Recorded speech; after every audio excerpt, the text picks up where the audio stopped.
first of all, I want to say thanks to you guys for coming on here. I appreciate it. The focus of this kind of get together is I label it TACP history, but I also want to focus on the both of you and your background and what you've been doing in the military and then since, and then how you've contributed to kind of like capturing the essence of the TACP career field and and you guys are doing great things. And also, and this is not like the last thing, this is should be at the forefront. And Steve, you and I, Ethan, we were just talking about it.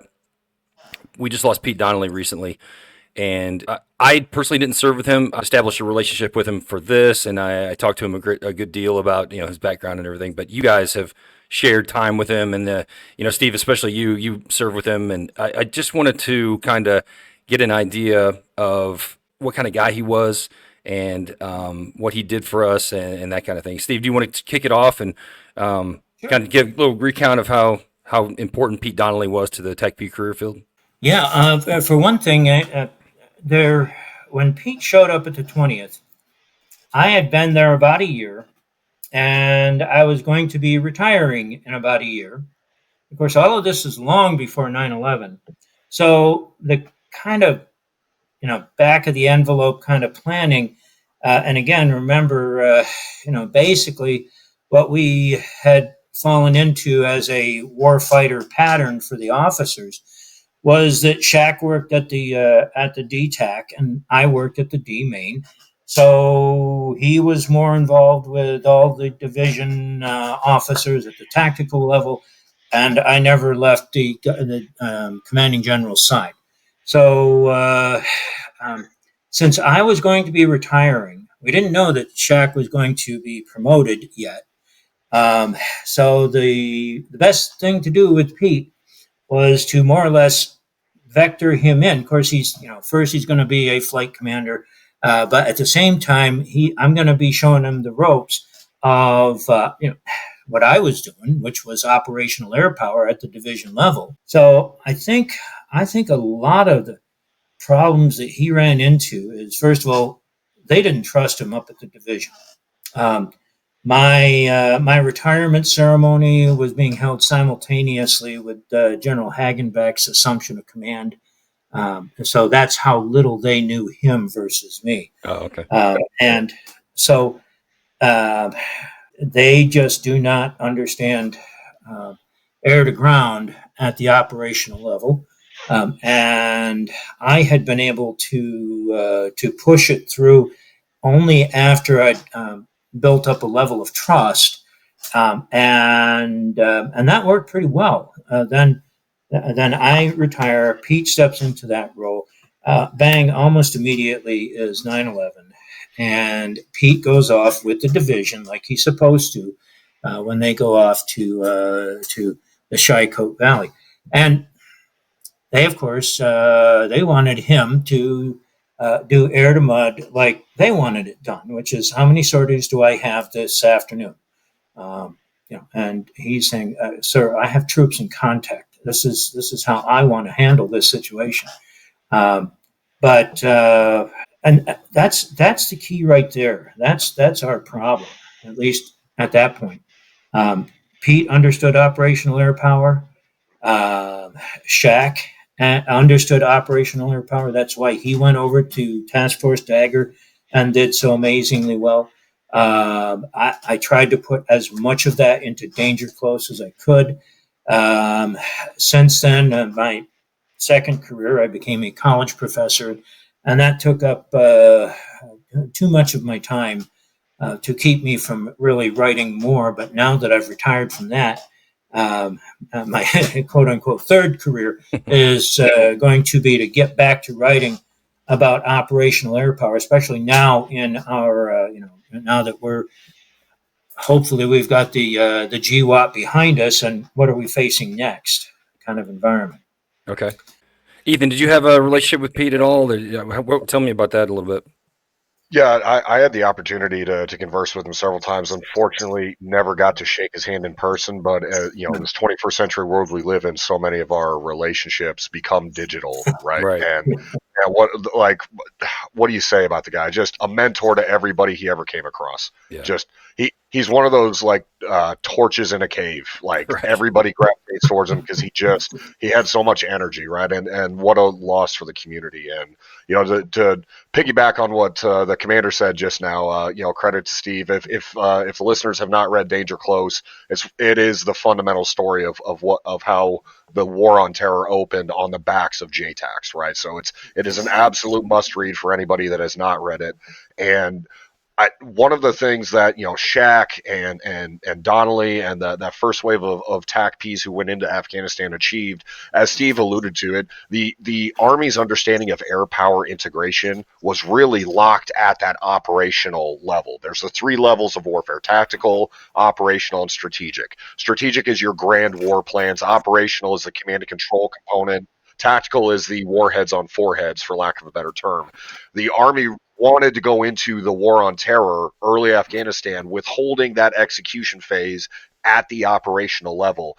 Were it not for visionaries like Shaq Beauchene, Pete Donnelly, those guys doing amazing things, we would have messed up the air war from the jump, and we would have not been, A, anywhere near as successful as a force enabler, and B, degraded our ability to achieve overwhelming victory through air power in those early weeks of the war, right? I mean, it was overwhelming firepower is what TACPs provided. So, Right. Pete Donnelly deserves a lion's share. Pete and Shaq deserve a lion's share of the credit for making that happen. Yeah, and to piggyback off that, one of the things that I haven't seen a whole lot on this yet, but one of the saddest things that happened next is at some point during the GWAT,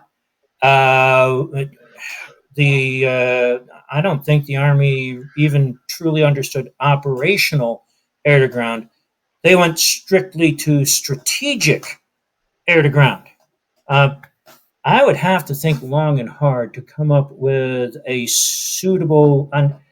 Strategic has to be um, situation specific. Sure. Operational, you can come up with, this. We write it down in doctrine, and this is how everybody knows, and then we take that and we apply it to the situation. If we don't make it flexible enough to fit the situation, it's like you fight your battle, you don't fight your doctrine, right? But you definitely do not make a strategy and expect a strategy to fit all situations. I mean, that's the classic case. That's what the Nazis did. They mistook blitzkrieg to be a strategy. Yeah. And so just wherever we go, add blitzkrieg, and we win. So and even worse is we didn't go in with divisions and major support networks. We went in with ODAs. We went in with small teams, and every small team had to have a JTAC with them to leave the wire. That's about the most I've read about it. I think Ethan, you're probably going to be the first to really pound that out, aren't you? Well, the reality, and I appreciate you bringing that up, Steve. You're absolutely right. The early war, air power was such a fundamental success because of forward air controllers and what they were able to achieve with those small special forces teams against overwhelming numbers. I mean, one of the best quotes I've gotten from my book trilogy, interviewing all these different JTACs, is close air support creates the ultimate flank. Right? Basic warfare is your L-shaped ambush. You set a base of fire, and then your L-shape clears through that base of fire is what gets you that firepower and initiative advantage, right? CAS becomes the flank, and nobody can stop it. And plus, in Afghanistan and Iraq, we were not fundamentally challenged in multiple domains. Right. Iraq did have a prolific air defense network. We overwhelmed it within the first 3 days, right? So when we have that supreme modular, adaptability is the most important ingredient in the recipe of warfare. Whoever adapts the fastest, we saw this with Ukraine and Russia, right? The Ukrainians were able to adapt. Steve, as you just said, those who fail at warfare take a strategy and they apply it to everything. Right. The Nazis failed in making war because they did that. Russia has created this stagnation because they have not evolved or adapted. We adapted very quickly for GWAT through a lot of heartache and pain, admittedly, because Cass was that ultimate flank. But because the Army saw how effective we were at applying that air power capability, well, now they applied it to everything. And because we continue to adapt, we became the most fundamentally important capability. And as Steve has argued a million times, if he has said it once, as I've argued in all my published work, JTACs carried the war on terror on their back because we adapted and integrated so well that at strategic levels, they thought, yeah, precision air power can do everything. We learned after 20 years, well, it can do everything except win a war. So, yeah. Well, real quick, Ethan, your book is Visual Friendly's Tally Target. It's going to end up being 3 volumes, right? You have, the first one's out, Correct. ready to read. The second one you're still working on, and then the second one. You go over that a little bit, yeah. Yeah. It ended up being a trilogy. It was just too much to put into a single book. Sure. First one covers the invasions, very similar timeline to Steve's book, and then he and I are looking at the early years of the war through all these different perspectives. So we really cover everything. Volume 2 focuses on the surge era, so 2006 and 7 Iraq, 2009, 10, 11 Afghanistan, and into the end of GWOT, which was May of 2013. And then the third book will be the last 7 years of the war. And the Visual Friendly's Tally Target is the trilogy writ large. Second one, all 3 books are done at this point. It's just a matter of waiting to get 2 and 3 back from DoD, because in order to do this right, it's got to get the OPSEC scrub. So But it's coming, I promise. But aren't you? Isn't there a second effort you're doing with AFSOC? Like, is that the same thing you're doing? No, it's a separate ordeal through circumstance. Get to write the history of special tactics, which is pretty exciting, and of course, TACP's a very fundamental component of the history of special tactics. Sure. And the thing with TACP's is, we are endemically embedded with the conventional Army because they're the ones who need that support, but we had just as influential of a role on the special operations side as well. So it's a lot of history that unfortunately the world just doesn't know because all of us were too busy deploying to tell it, right? Well, we talked about it before we even got on here, that and that's why I started this podcast, is there's so many guys out there that are perfectly fine with taking no credit at all for what they did. And unfortunately, that's very commendable, and I love the humility, but it also kind of masks how important TACPs have been in history, frankly, and also the GWOT. So to your point, the exposure, you almost have to drag it out of these guys because they are so humble. They're just silent. They define silent professional. But yeah, getting these books out and getting people on here, I think it's important. Like you said, there's too much material for one complete book. If we done it like everybody else did, like SEALs and CCT and everybody else, we might be able to parse that out over the last 25, 30 years. But unfortunately, like you said, we were too busy getting after it. So, hey, real quick, go ahead. Sorry. No, we nothing but love for our SEAL and our Ranger and SF brethren. For sure, their stories 100%. absolutely need to be told as well. But our community is so small, and I think most people don't realize how small TACP and even the global JTAC ecosystem is. It's such a refined capability, and again, there were so few of us deploying so many times, so often. None of us had time to write stories down. Right. The what you were saying about the humility, there's something that we have to guard against, and especially World War II. There was this massive phenomenon with the guys coming back from World War II. I didn't do anything more than anybody else wasn't doing, and there's sort of behind that is this ethos of, well, if I'm bragging on what I did, then I'm stealing credit for what these other guys did. And they know that they did it. They know that I know they did it. Right. And so we need to get something like a GWOT TACP, a collection of interviews, because if we don't, it's too fragile to get lost. Right. And my other big point that I wanted to get across was where do we go from here? So far, we have had 20 years of good graces as far as being able to operate in a permissive environment. It wasn't always the way we wanted to, like especially the small unit is expected to do everything. But if we go from here thinking that approach, that we just send ODAs or small teams out to wherever these brush fires are, and that's going to win our war for us. What if we are facing, first of all, a much bigger war? And what if it is like North Africa, a non-permissive environment where we're going to have to fight for the ability to operate in the air, just like we did in 42. So if we go into it thinking that 11 guys in a JTAC is going to find the key guy, kick down the door, kill him, and then war's over. Yeah. That's. I don't think we're going to see that in a very, very long time. Right.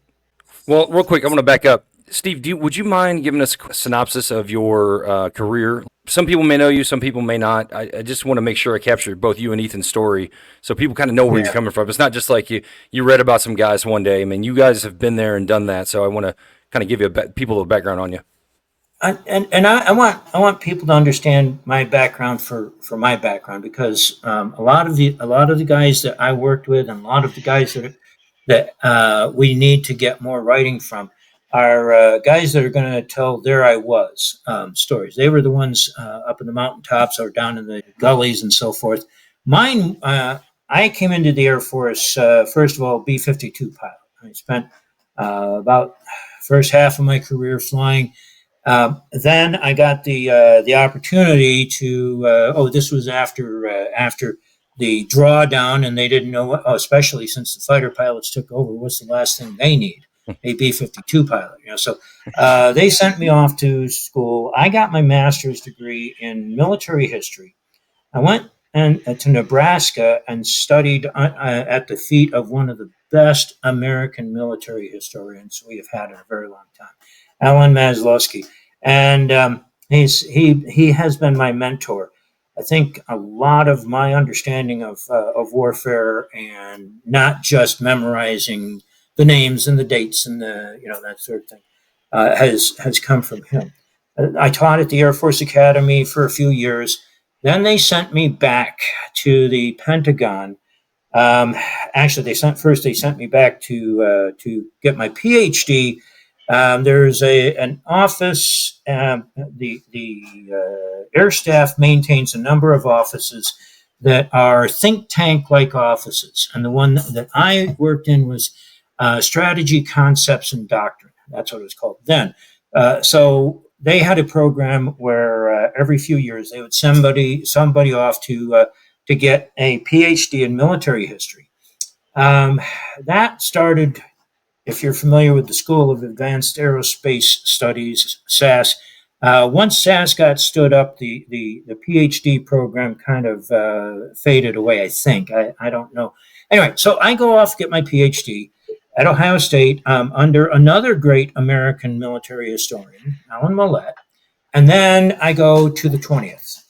So the reason I bring that up is my background is, first of all, I learned it somewhat as a pilot flying an airplane. And I don't mean 40,000 feet. I mean 500 feet above the ground, down in the treetops and going through the valleys and stuff, and wondering what the hell is it that we're doing anyway. Then I went to school, and I had a very good military historian who was, you need to rethink the way you think about warfare. Then I went and taught for a while, so now that makes you think about things differently. Then I went back to school. Then I went and fought my battles at the Pentagon. Now I think, to me, all of this is like, each of these is a step that is preparing me for the 20th. Sure. Right. Sure. By the time I got to the 20th, I was not your typical, ALO. He has a pair of wings, and so we need to stick him here for a couple of years. Somebody who had really thought about warfare, and then I go there, and that becomes my laboratory. They're now working with guys, the incredible NCOs that we had there, who would sit me down and actually teach me, help me learn how all the book learning and all the school learning and all the Pentagon battles and now how they all fit together. That is what shapes my my writing of Danger Close, the writing that I have done since, and the writing that I hope to do. So I hope that answers your question. Yeah, for sure. All right, Ethan, your turn. Give us a little bit of your background and where you came from and how you came into wanting to write this book. Yeah, well, it's I love the variety that we've got on this platform, right? So it's kind of like we have almost 3 generations of guys here. Steve, was in that very, the late 20th century where we had a way of fighting war. JD, you came through in that early 21st century, was the preponderance of your career, and then I follow kind of in your footsteps towards the end of GWOT, right? So I think we can definitively say between the 3 of us, we can see the full spectrum of the late 20th and through the 21st century to date in terms of our TACP experience. So I'm just nerding out right now, just getting to sit here in the open forum with you guys. So for me, I joined in 2009. Pretty typical TACP story. I couldn't swim, so I couldn't be a combat controller or a PJ, so I became a TACP, right? And that was the right choice. I've told anybody who will listen, TACP is the best job in the military, not just the Air Force, in the military. As I've argued in my books, no single human being has ever had as much power in their hands as a young JTAC during the War on Terror. And there are no better JTACs than TACPs. So I joined in 2009, conventional TACP, deployed a couple times, decided I wanted to do a little bit more, went to selection. You were one of my selection cadre to get to the 17th, JD. I love to tell this story to friends of ours who know us both, and I'll share it for the public forum here.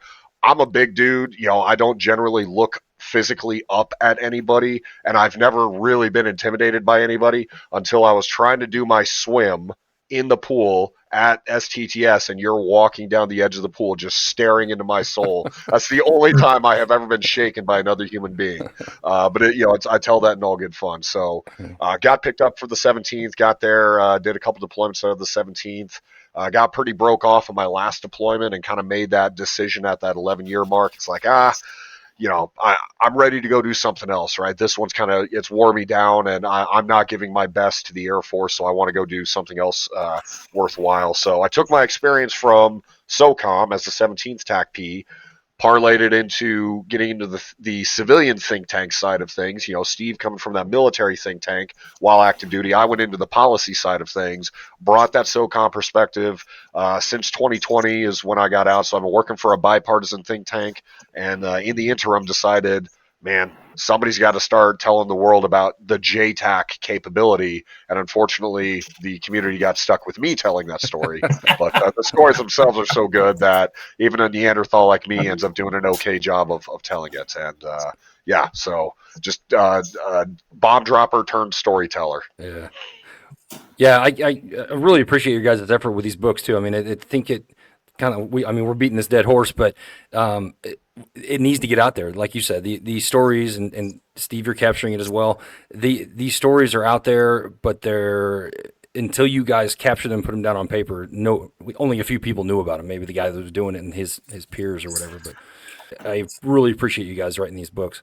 So do you guys want to go back and maybe give a quick synopsis of like the beginning of the GWOT and kind of maybe not necessarily go verbatim through your books, but maybe hit the high points and just things that you feel are important that people need to know about not only the TACP career field, but their influence and their the effect they had on the GWOT itself.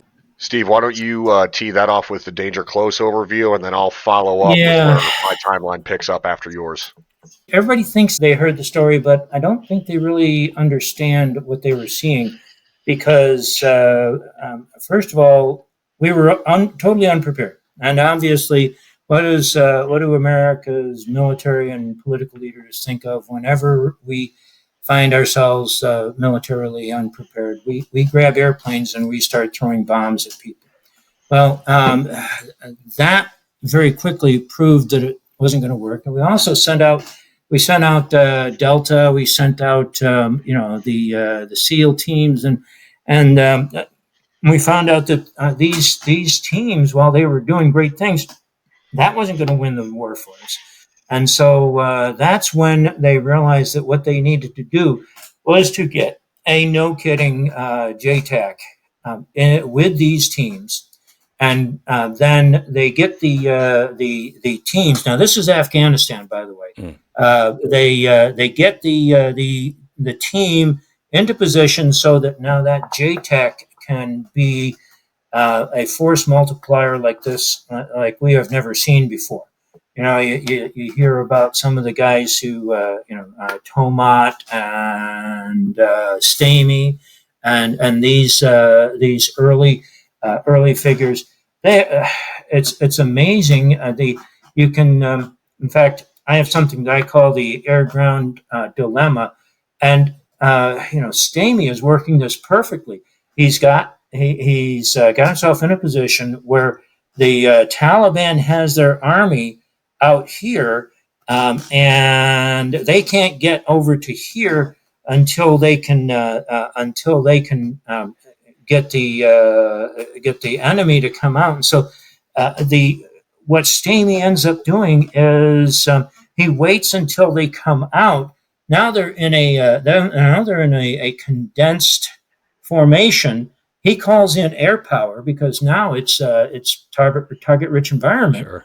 They all run away, go running back in their caves, but they can't get control of the city without coming out. So Stamey just waits for them to come out again, and then schwacks them some more. And it's the perfect, if you got enemy air that has free control of skies, then you're going to disperse. But when you think about it, the other side of the coin is what is Blitzkrieg? Blitzkrieg was essentially tanks and airplanes consolidated into a fast-moving, hard-hitting battering ram, right? Well, it only works great when it's consolidated and fast-moving, but then you hit it with air, and what's the first thing the Blitzkrieg team is going to do? They're going to hunker down. They're going to immobilize, and now they are completely vulnerable for our ground forces to go in. Well, okay, how do we deal with our ground forces? We mass, we maneuver, and then we bring in the air. I guess probably a good illustration of this is that when the down-looking radar that was able to sense ground movement, when that first came out, I mean, this really, the Army could see the writing on the wall. And so they were more focused on how to defeat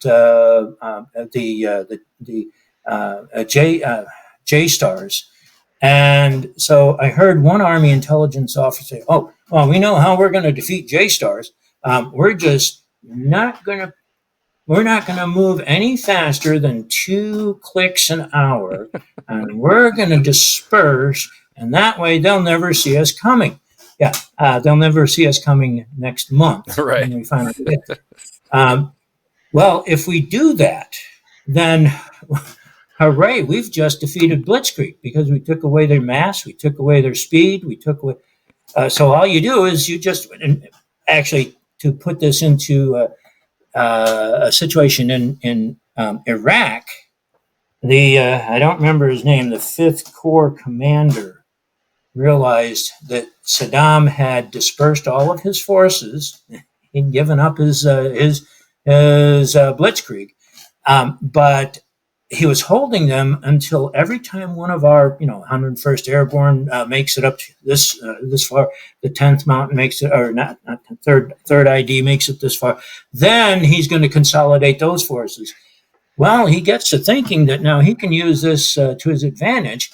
Only in doing so, he's going to flip the script of, air is a supporting force. Ground forces are the supported force. Well, now we're going to use ground forces to set the conditions for air power, right? We're going to have 5 simultaneous attacks where the 101st and the 3rd ID and the 3-7 Cav and all these different units are moving simultaneously, and the only thing Hussein can do is just call everybody to call out the cavalry.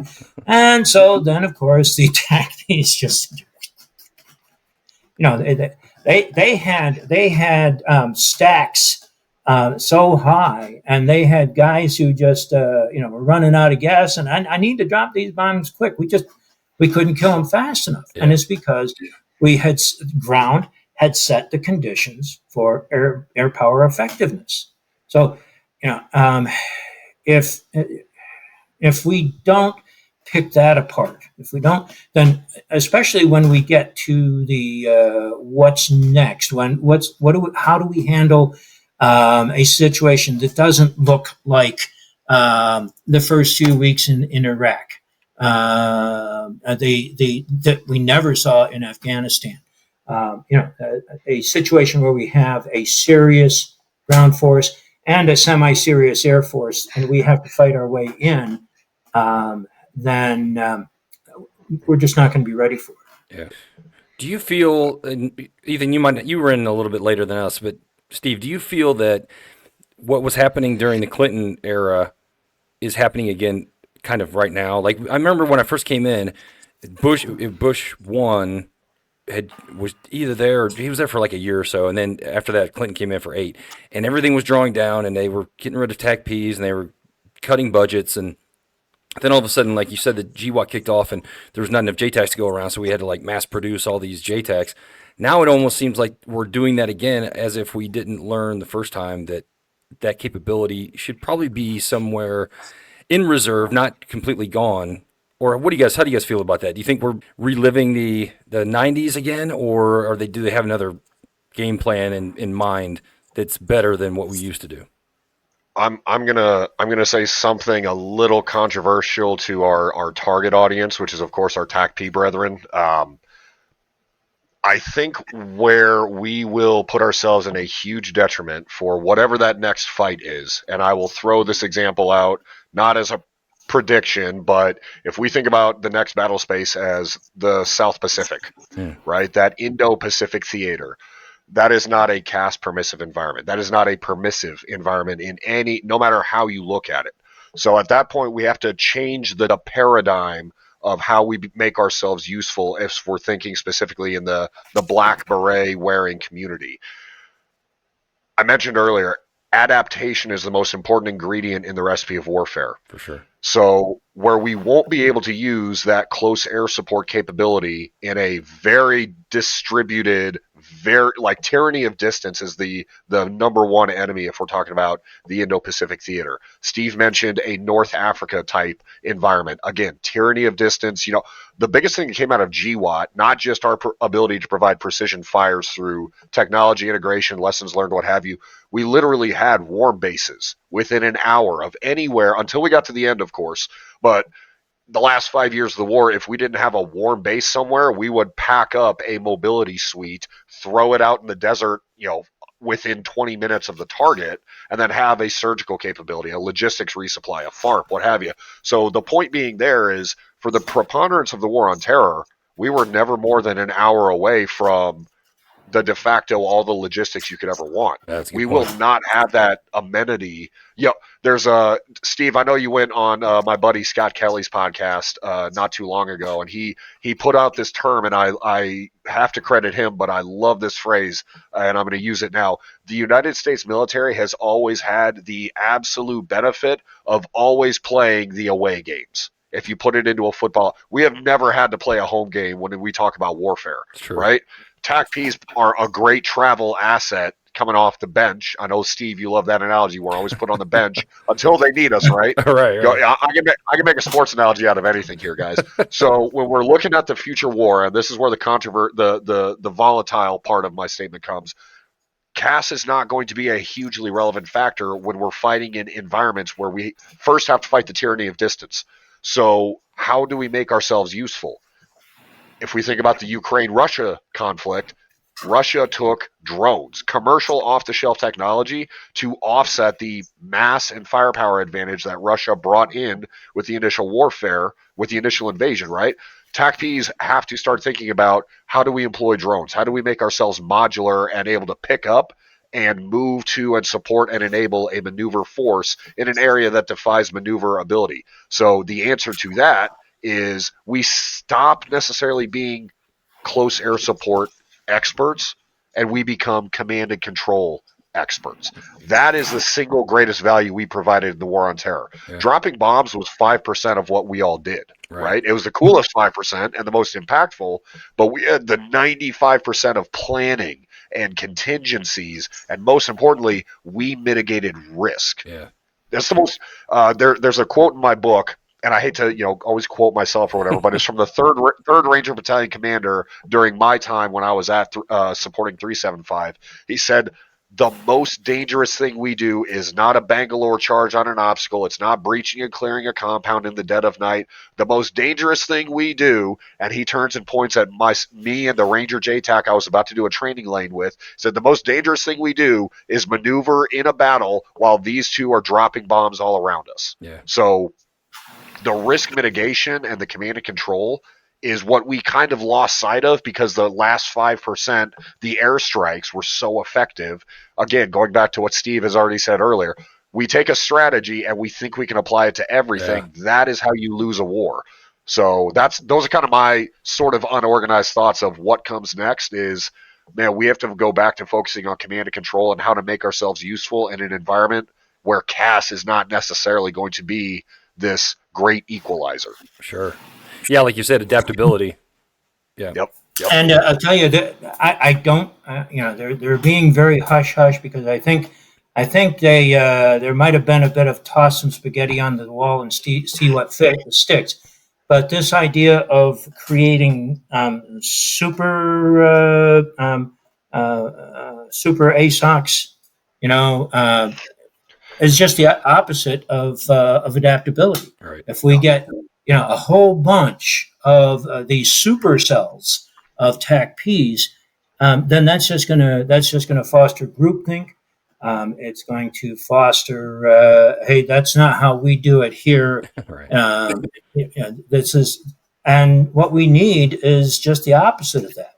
We need people that are going to be looking at different situations and remain open to creative ideas.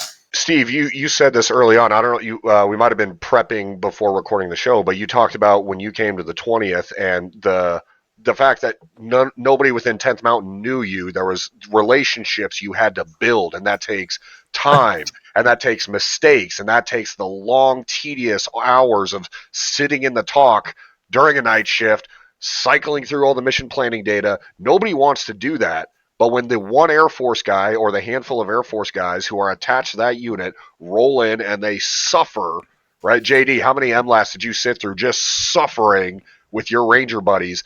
That relationship is maybe the most valuable thing we provide to the Joint Force. And, well, the result of that relationship is trust for us to do this most dangerous thing, as I've said. But you can't do that when you're consolidating this very important capability and taking it away from the customer. So there's a way you might define it as the Air Force has not done its market research on how best to serve its customer, which is the Joint Force. Yeah, and I also wonder what that kind of a reorganization is going to do to, as hard as it is, walking into the door, brand new to a unit, and you're introducing yourself to the green team, and as it was, I don't know how it's changed during the GWOT, but when I walked in the door, it was awful. I'll give you one. This one I think speaks volumes, and I won't use the guy's name, but he was the battle captain. He was a major, and I was a lieutenant colonel. So didn't matter what I said or what whether it was smart or whether it was dumb. It still should have been treated like a lieutenant colonel talking to a major. Instead, the major couldn't keep his eyes off his computer screen, never even got to his feet, never even listened to what it was I was there, because I figured I'd just go over and start introducing myself around, get to know these people. We're going to have to do a lot of coordinating together, so I might as well get started. And this is the way I'm treated. So, the more we have to, well, first of all, I guess lesson one is young pups just coming out of the pipeline. That's what you face. I'm sure it hasn't changed that much, but that's what you're going to face. You're going to have to swallow a lot of, they shouldn't talk to me this way, and just fight your way through it. But secondly, how much are we losing? Well, I mean, look at Pete. Pete's a great example. If Pete had had 5 or 6 months to fight through that army resistance, he might have built up the kind of trust that I had built up with them. And I don't know how many times he heard, maybe when he's out of sight, but hey, no, Steve Cohen, that's for sure. Or, boy, I wish Steve was back here, or something like that. Not that I was all that great, but I was the guy they knew. And we had developed some trust. Pete didn't. Well, like I said in the testimonial, who's going to take a twice passed over major seriously? And that's a problem that if they start taking, consolidating TACP units into bigger and bigger units, and those are bigger and bigger groups of TACPs who are doing less and less talking with the other teams that we're going to be fighting with. I mean, it's a good point. I mean, Ethan, you probably experienced this, but when I first got to Alpha Company in 375, I had guys like Paul Ford, Nate Ferguson before me, and they're looking at me like, why aren't you as smart as Paul Ford? And I'm like, well, first of all, nobody is. Second of all, I'll try, man. I'll try, but you have, like, to your point, Steve, you got to live up to the last guy who was there, who was just crushing, I mean, so not being there until the absolute last minute where you're actually going to do some sort of mission is not the right answer. I mean, I think that's kind of what we're all saying. I mean, you got to be there to kind of gain that trust and earn that respect before you get into the fight, because once you get into, and I'm not trying to hit on anybody else, but every time we would go on those MLATs, like you were talking about, Ethan, a guy from another unit would show up to do something, and the Rangers didn't know who he was. They're like, "Who's this guy?" And why? JD, who is this guy? I'm like, I don't know who this guy is. And they were looking to me to kind of explain to them why this guy was here doing what he was doing. So having that rapport with these guys is almost as important as being squared away or being in the right place, right time. So, well, there's this great dynamic, and I feel it was strongest with the Ranger Regiment. I'm partial, of course, being a 17th guy for the bulk of my career, but it's, there was nothing more validating than my being the one Air Force guy surrounded by a bunch of Rangers, and someone, I would catch all manner of flack because that's how you knew you were in it, right? When they heckle you, when they give you grief, it's like, yeah, but that's our JTAC. He's our Air Force guy. If I started catching flack from somebody outside of our little group, man, I never saw knives come out so quick from a bunch of Ranger privates. Hey, that's our Air Force guy. You don't talk about him, right? Yeah. So to your point, JD, you have to live up to the legacy of the guy who came before you. Mm-hmm. There's so much generational extrapolation within TACP. Now, that's good and bad. When you're talking about guys like Ferg and Ford, man, the shoes you had to fill when you showed up were immense, right? Yeah. Same thing for me. I followed your generation, guys like you, who I had to live up to that reputation. Conversely, if the guy before you did not take this issue to his heart and soul, they remember that too. Oh, that's a good point. Yeah. Right. Yeah. Now, not only do you have to prove your worth, you have to overcome the stigma of the last guy who maybe did not live up to those high expectations. Yeah. And I'll tout our career field and, shout out a bit of my book here because it might be my favorite story from all 3 books. Early December 2001, there was an errant airstrike that nearly killed the future president of Afghanistan, Hamid Karzai. Now, the result, the cause of that, and it took me years to find this information to put in this book, but as Steve has referenced so many times already, and how he covers it so well in Danger Close, is that we had never done any of these things before in terms of close air support, applying the operational concepts to a tactical level mission with strategic effects. So the idea of plotting a grid on the other side of a mountain with a GPS using a map that's not even datum accurate, right? This had never been done before. And oh, by the way, that's not what the GPS guided bombs were designed to do. Yeah. Somebody came up with this on the fly. I think it's going to work. So we're going to try it. Oh, hey. It works, right? So the incident with Hamid Karzai is a JTAC was out there. These guys have not slept for weeks. They have been pushing this air train, moving their way into Tarenkot, trying to get to Kandahar. and the battery on the GPS dies. He pulls the batteries out, puts the batteries back in, goes right back to controlling. A B-52 is overhead, dropping these GPS-guided bombs. The weapons officer puts the grids in exactly as briefed by the forward air controller. What nobody realized is when that GPS, the PSN-11, powered back up, it showed the device's location, not the grid he had been projecting in his calculations. So, lesson learned from all that.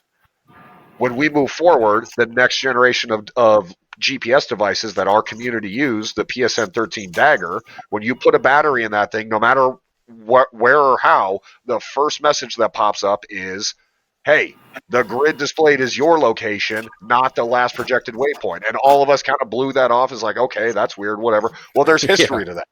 And it is a tragic story of, we didn't know this. The guy controlling did not know this when he was doing it. You have to learn those lessons the hard way. And there's a whole chapter in my book that talks about digitally aided close air support. Credit goes to a combat controller named Alan Yoshida, who was injured when that bomb landed next to the Special Forces team and Hamid Karzai. His efforts to ensure that incident would never happen again resulted in the digital close air support that my generation wholly depended on to control this most devastating capability, right? So credit to TACPs is that, number one, no matter what, we have to live up to the legacy of the guy that came before us, for good or ill, and no single tribe within DoD took the mistakes as seriously as we did, nor did anybody put as much effort into preventing that same mistake from ever happening again. So that's just a credit to our tribe and the love and heart that we put into our craft. Yeah, and it's funny. I think you and I have talked about it before.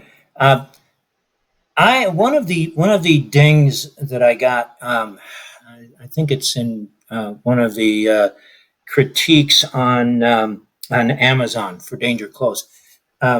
Why didn't he write about this? Was it because it was so embarrassing and he didn't want to touch on anything that didn't?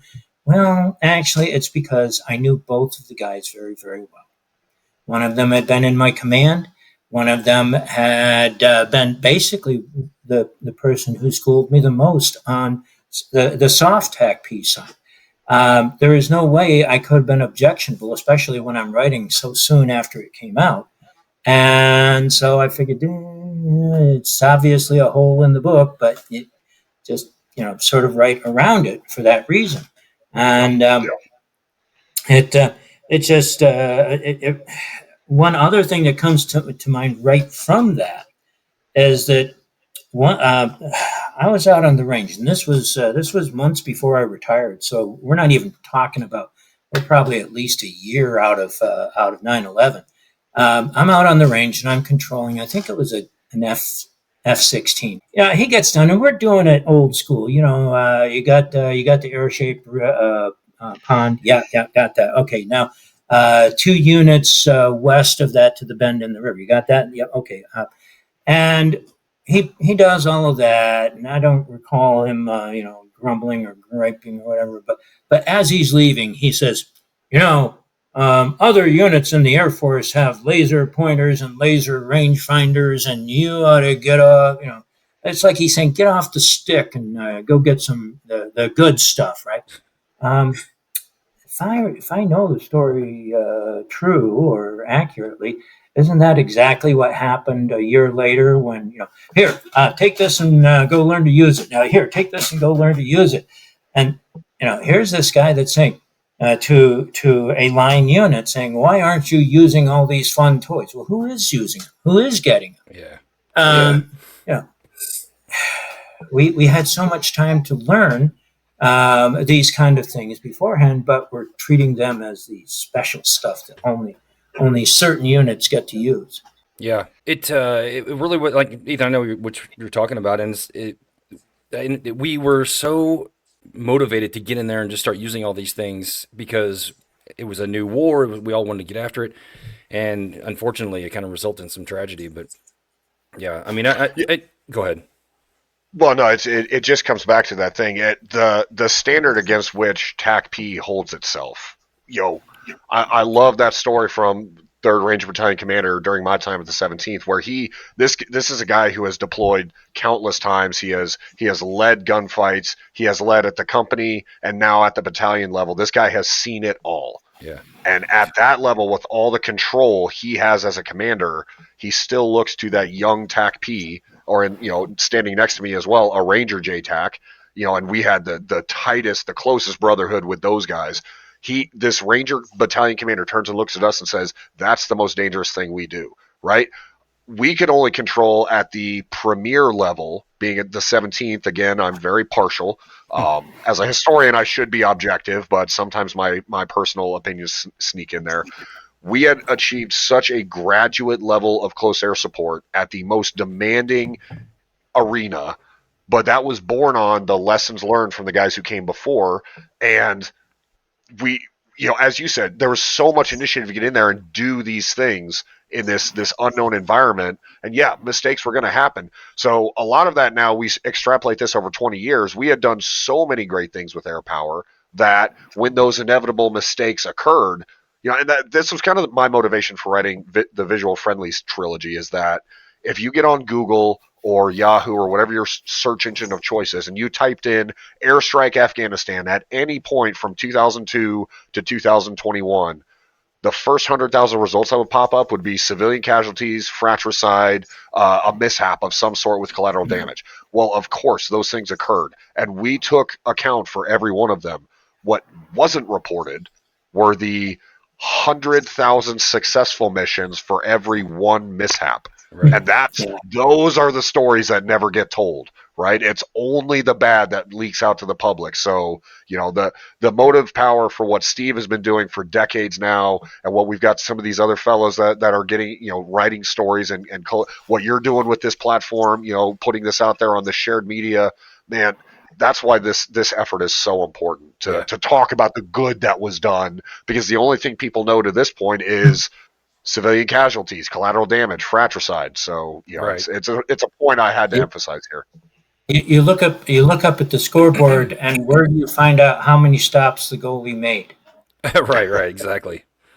Yes, it's true. Yes. It really is. And plus, that stuff sells better. They can really take a hit at the military. And do they need all that funding? Look, they're killing people over there. Or, it's just easier for the media to, it's more sensational for a tragedy than it is for. And plus, they don't want to celebrate us. And again, I'm not a warmonger or anything, but we are taking out a lot of bad guys. I mean, there's a ton of bad guys getting smoked because of these awesome JTACs that are out there.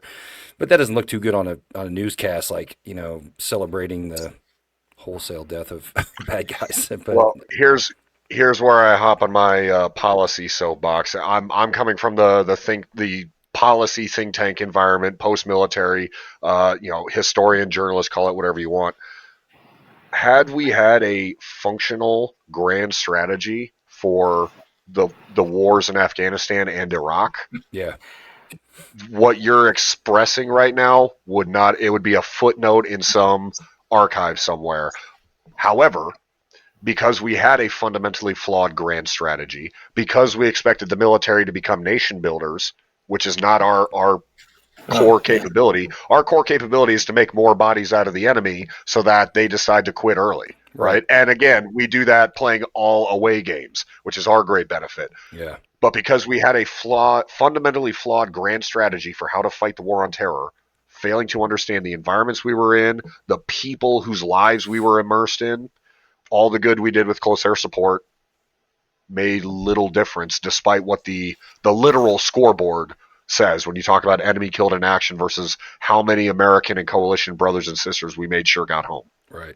Yeah, it wasn't just us that was trying to speed through this. It was everybody, the government, yes. Everybody out there was speeding through this. And it's funny how people will say, George Bush was like, mission accomplished, and people give him a lot of crap for it, like, oh, really? But the mission that we had initially, we accomplished that. We smoked Saddam, and it was pretty easy. But we talk about this at work quite a bit. Frankly, I don't think anybody can survive an insurgency. I don't think anybody can survive the kind of thing we were up against once we had already beaten the actual army itself in Iraq.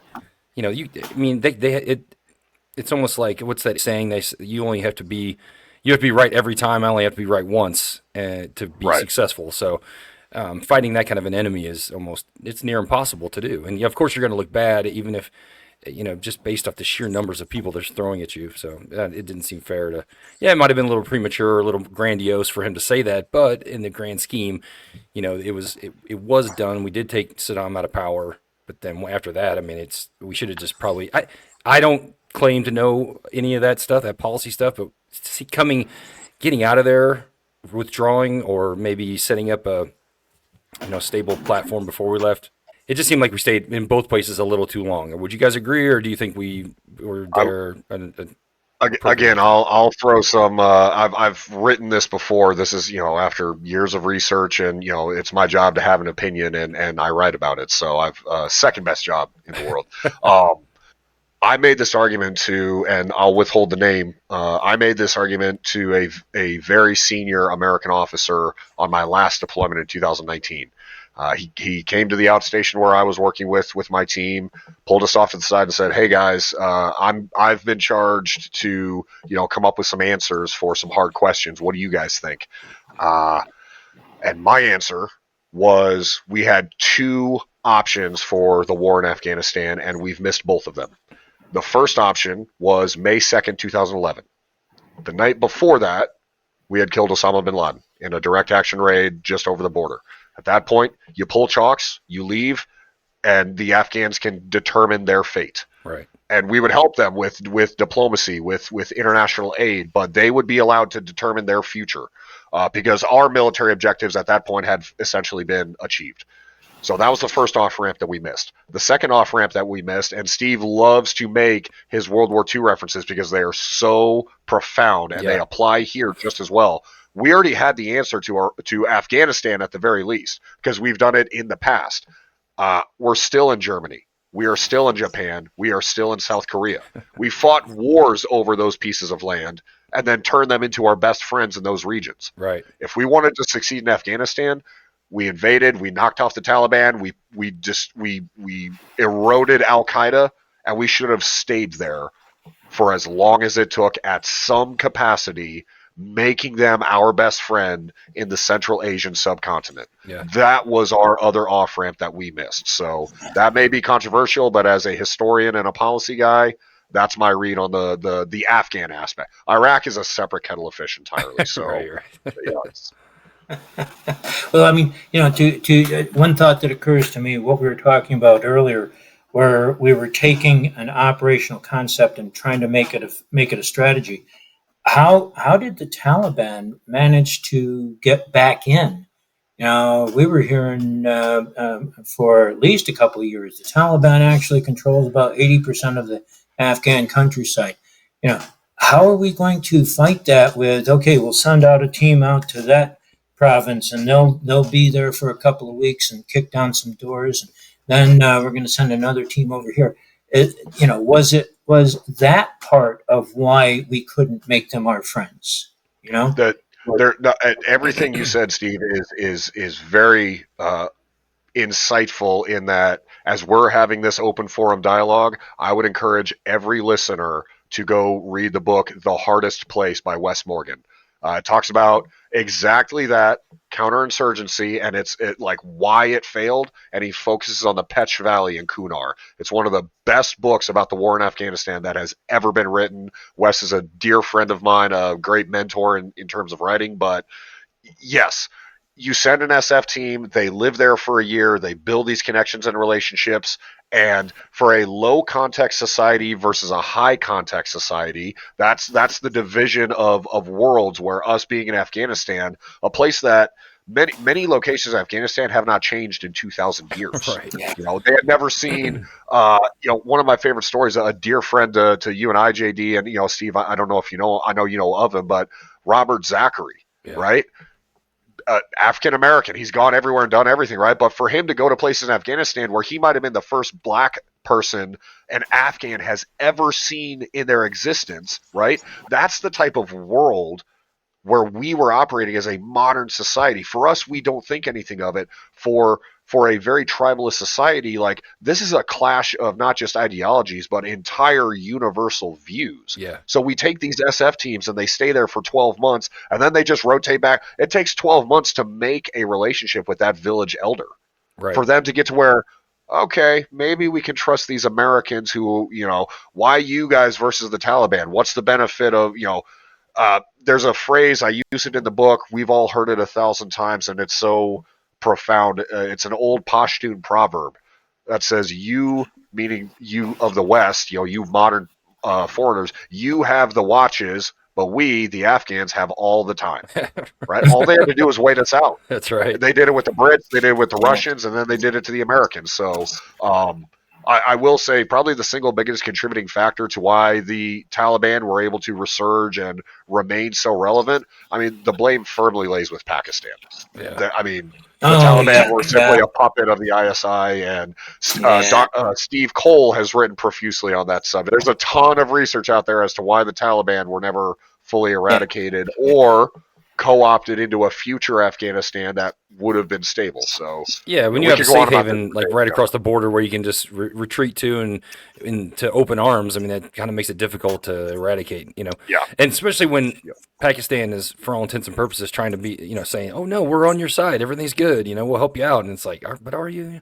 But that kind of goes probably back to the tribal thing where maybe somebody thought they were on our side. Some of them were like, "Yeah, cool, we support you," and then the guys right there in the front lines were like, "No, we don't support you at all." I mean, who knows? Because just as well as I do, most of the people over there, like you said, why are you better than the Taliban? And when we come in, we give them something. They're like, "Cool, I'm on your side now." And then we leave, and then the Taliban comes in, like, "Hey, we're going to give you this." And they're like, "Yeah, all right, cool, we're on your side again." It's just there was no real loyalty to any of us outsiders coming in. They were just about survival, pretty much. So. Yeah, and when we leave Afghanistan in 2021, so before I went to the 17th, my last conventional deployment, I was there as an air advisor. So I was there training Afghans to talk on a radio to Afghan pilots in an Afghan airplane with guns and rockets and very small bombs, right? I mean, it was an experience. Yeah. That's how I'll summarize it.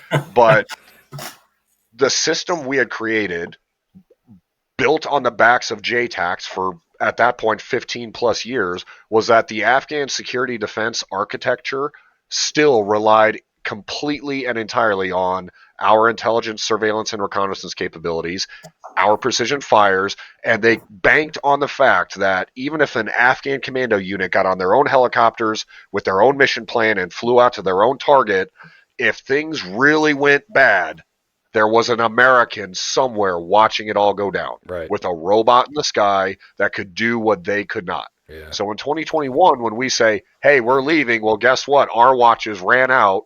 That's what the Afghans knew. They had all the time. We had the watches. What did we think was going to happen? Yeah. Their entire defense architecture fell apart because we pulled out the most important tool, which, oh, by the way, was precision air power controlled by American TACPs. For the most part, there were other JTACs, obviously, For but sure. That capability that we brought for this 20-year-long war, as soon as we pulled it out, the whole thing fell apart. Yeah, there's not much you can do about the political aspects of it. They have agendas that people try. I mean, I don't know. We all set our name on the dotted line, and we say yes, we'll follow the orders of these guys that put us in these situations. And then you get there, and then at that point, it's out of their hands. It's about us and about the guy to the left and the right.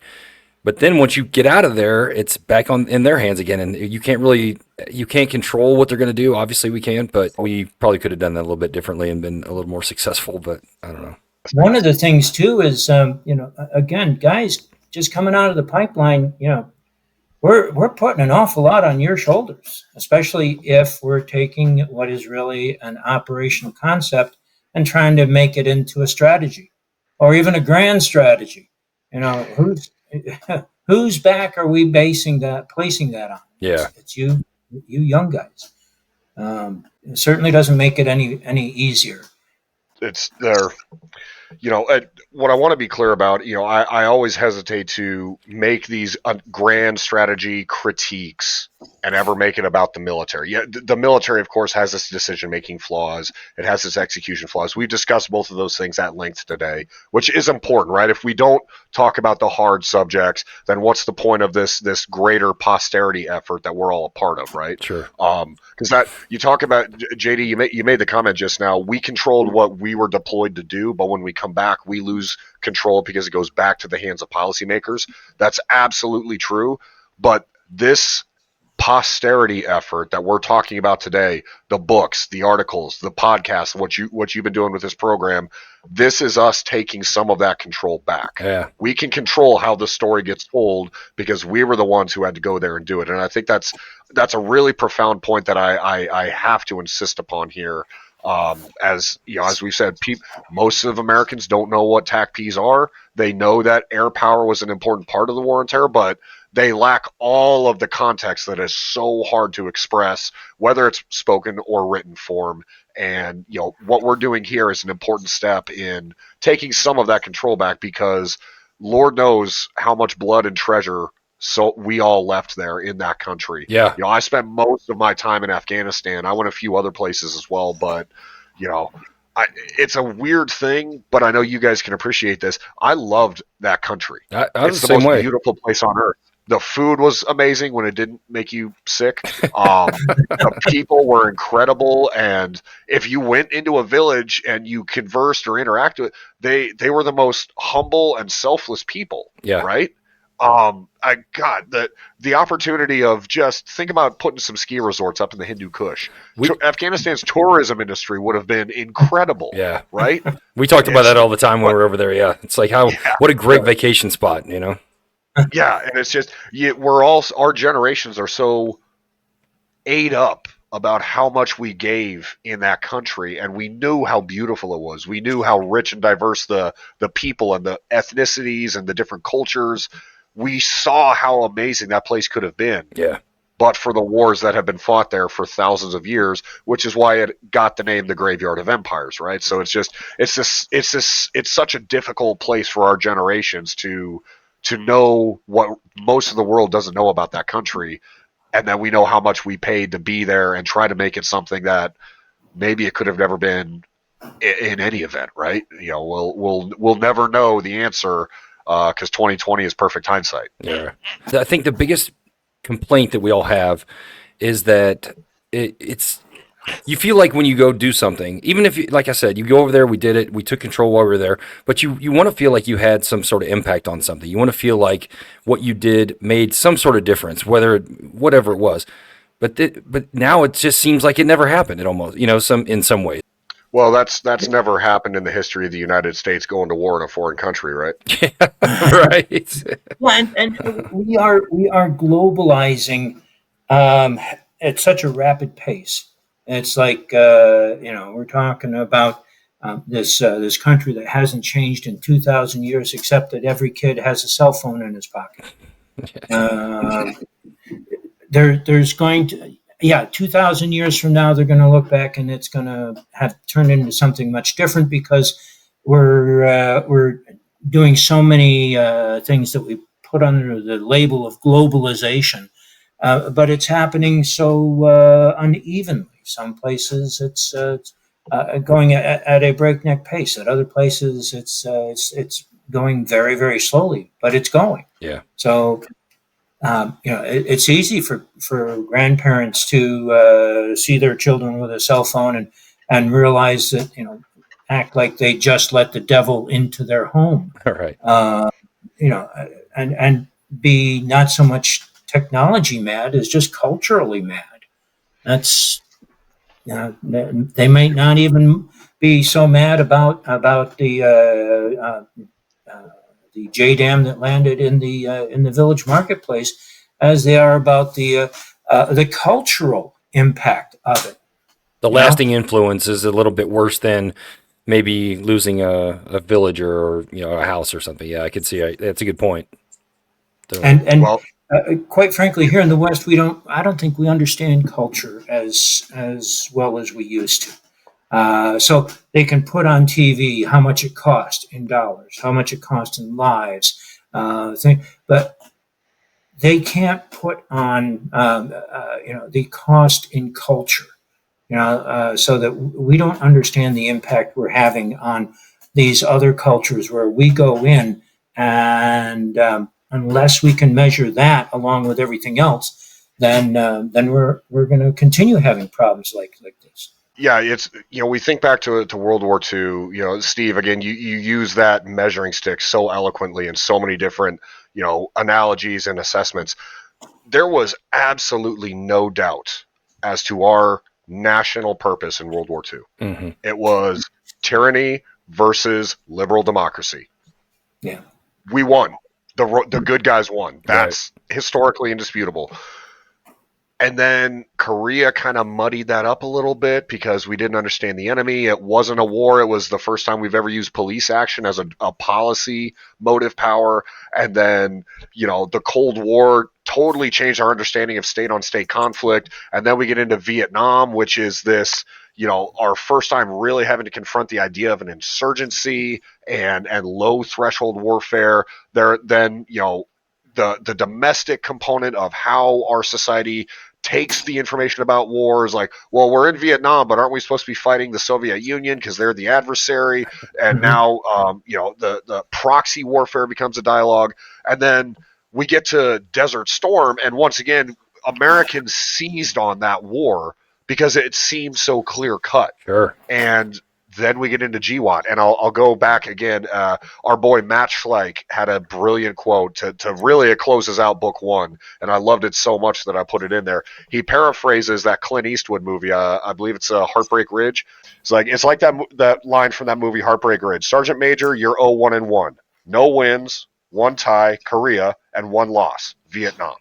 In GWOT, and I'm quoting Matt Schleich now, in GWOT, we're 0-1-1. No wins, one tie, Iraq, and one loss, Afghanistan. But we did not lose that war. Our leaders lost that war. Yeah, it's true. And one thing too, Korea. One thing that I'm amazed doesn't get much mention. That was a conventional war, for the most part. Yeah. They came in with tanks and airplanes and large maneuver units and things like that. That's a much different kind of war. So. Yeah, did we understand that one well enough? No, I mean, I agree with Matt. I mean, the fact that, and that's kind of what I was alluding to before, we were there, we did everything right for the most part, we did it well. And then once they pull people out of a place, it's out of our hands. I mean, you win or lose that particular conflict based on the policy that they implement. I mean, you can't control. You can do all the good up until the point where it's time to go, and then because people call Vietnam a loss, but the guys that went there kicked a lot of ass. I mean, they did not. I mean, if you want to talk about bodies and body counts and had enemy killed, I mean, they did a pretty good job. But yeah, again, the leaders, the policy is what lost that war. So I mean, that's a good point that Matt brought up. Yeah. We could have another roundtable sometime just addressing what is victory. Sure. Victory as opposed to loss. I think it's a valid point because sometimes victory is irrelevant. Sometimes a loss ends up turning out to be a lot better than if we had won. I think the more you think about that, the more you can think of plenty of good examples that can go either way, Well, I hate to have to bow out, but I will be backing out shortly here. But I always hesitate to say anything that even remotely sounds like a political critique or endorsement. So what I want to take this moment platform to point to is, as you said, Steve, sometimes you have to take the short-term loss, and in the long term, it proves to be the right decision. So I agreed with the fact that we got out of Afghanistan in 2021. I agreed with then President Trump making the decision to get out and President Biden then executing it a short while later. This is not an endorsement of either individual, either administration, either of their parties. I am party agnostic. It was the right decision because there was no longer an outcome that we could have achieved.